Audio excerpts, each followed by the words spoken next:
Здравейте, приятели! Аз съм Айхан Фая. Вярвате ли в теорията за пътуването във времето? Ако ви съобщя, че има хора, които са дошли от миналото или пък от бъдещето, за да ни предупредят, бихте ли ми повярвали? Разбира се, че ще има много хора, които ще отричат това. Но през годините наистина е имало хора, които са пътували във времето и са дошли тук, за да ни предупредят. Но за какво да ни предупредят, ще разберете днес в този видеоклип.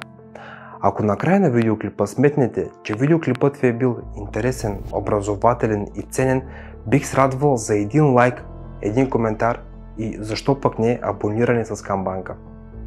Желая ви приятно гледане, приятели! Пътуването във времето е любима тема на писателите на научна фантастика и обект на мечти на техните фенове, но има и такива, които твърдят, че всъщност са дошли от бъдещето. В това видео ще чуете няколко такива истории за това кой ще стане президент на Америка през 2300 година, предсказанието на кой човек се сбъдва с невероятна точност, от какво всички трябва да се страхуваме в бъдеще. Изгледайте това видео до края и ще намерите отговорите на всички тези въпроси.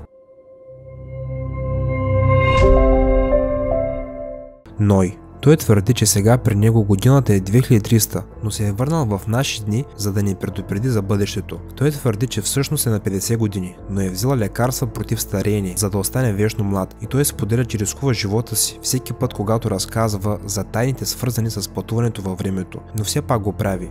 Някой от прогнозите е, че Тръмп ще бъде преизбран, роботите ще управляват домовете ни, хората ще летят до Марс още през 2028 година и когато пътуването във времето стане публично достояние, тогава през 2300 година внучката на Мартин Лутър Кинг ще стане президент на Америка. Законът на Америка твърди, че кандидат-президента трябва да е над 35 годишна възраст, но ще бъде приет нов закон и 24 годишната Йоланда ще встъпи в длъжност. Мнозина са били скептични към прогнозите, но за това пък той е преминал теста на детектора на лъжата и устройството е потвърдило истинността на неговите думи. 2300 година е много наблизо. Ще видим дали казаните от него предсказания ще се сбъднат.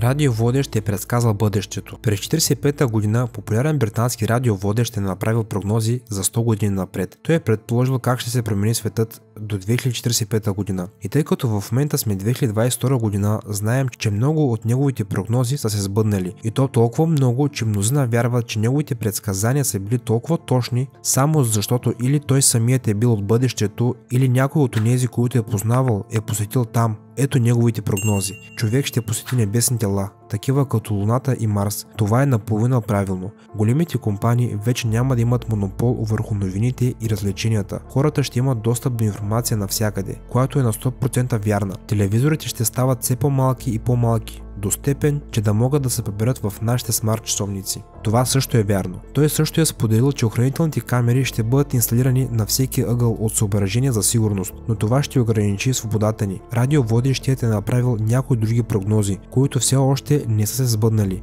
но не забравяйте, че има още 23 години, за да ги сбъднем. Бела. Не толкова отдавна в YouTube се е появило видео на момиче на име Бела, която е твърдяла, че се е срещнала с белоруски физик, който е разкривал тайната на пътуването във времето. Според нея в машината на времето тя е почувствала рязко напрежение по цялото й тяло.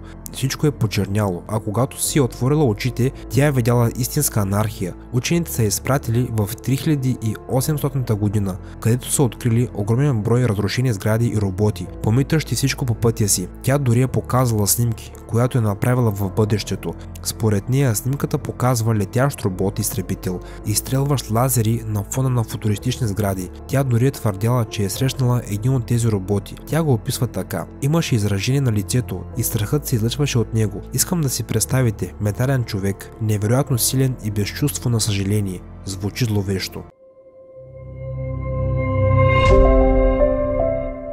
Живот в хармония. През 2017 година гръцки войник е направил анонимно изявление, в което е съобщил, че е бил изпратен в 3207 година, като част от таен военен експеримент. Когато се опитал да разбере малко повече за експеримента, молбата му е била отхвърлена, като му е било съобщено, че от сега нататък е забранено да се задават подобни въпроси. Той е приел предложението, понеже са му обещали повишение, но когато е разбрал, че устройството, което учените ще използват, никога не е използвано на практика, той се е опитвал да откаже и участва. Но както можете да се досетите, не му е било позволено да направи това. Условията са били той да прекара 11 минути в 3207 година или да бъде арестуван. Когато се е събудил в бъдещето, той е видял, че сградите, които са стояли пред него, са били гигантски. Той ги описва като 5 или 6 небостъргача, стоящи един върху друг. Също колите са летели в града. Цялата растителност е станала тъмно лилава, но най-вече са го изненадали хората, понеже те са се разхождали с извънземни и огромни животни. Хора с неестествено изглеждаща кожа, а също и роботи.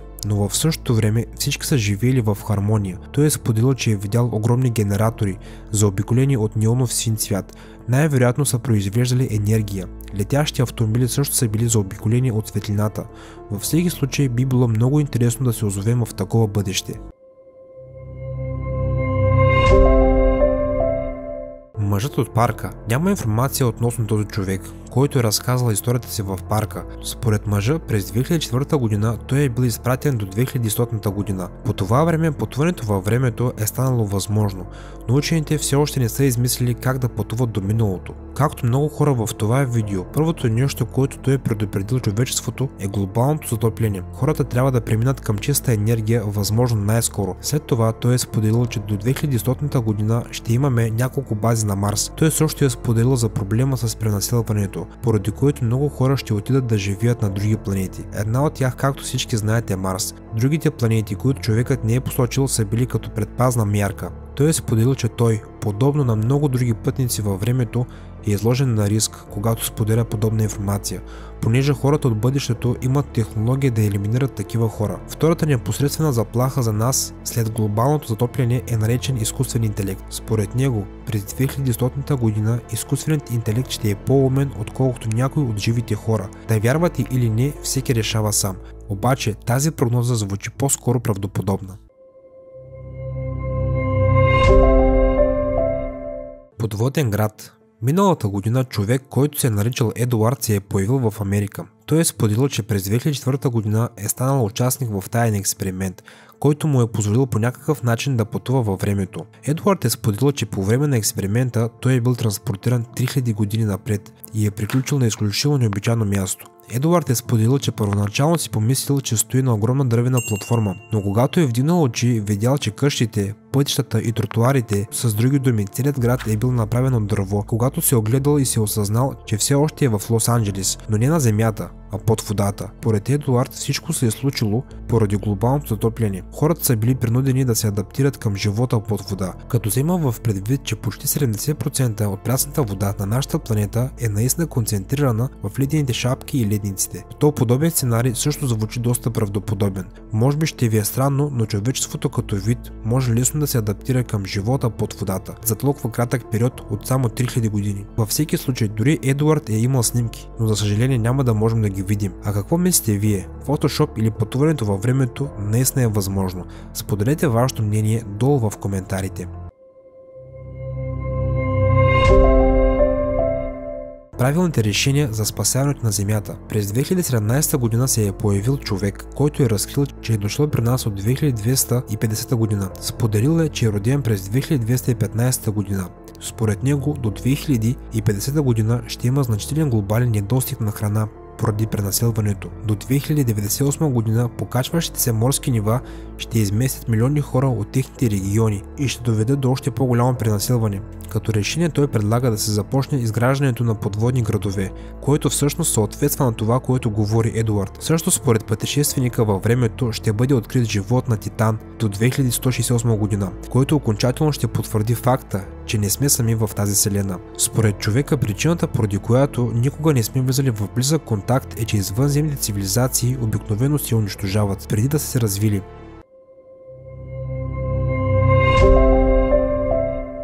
човек от 2118 година. През февруари 2018 година в ефира на американското телевизионно шоу мъж на име Александър Смит е заявил, че през 1981 година е бил изпратен в 2118 година. Алекс е твърдял, че това е била част от тайната мисия на ЦРУ, която е била толкова секретна, че той дори не е можел да каже на жена си за нея. Той е споделил, че е спал в болнично легло, понеже е намерен отстрани на пътя. Смит е бил поразен от факта, че всички пътища са станали просто масивни тротуари, защото колите вече са летяли във въздуха. Той също е казал, че в бъдеще ще можем да свързваме музиката директно с нашия мозък и това е типът музика, който дори не можем да си представим. Смит също е твърдял, че в бъдеще ще влезем в контакт с извънземните, както и всички останали. Той също е споделил, че най-голямата заплаха за човечеството е глобалното затопляне. Кой от тези случаи най-много ви допадна?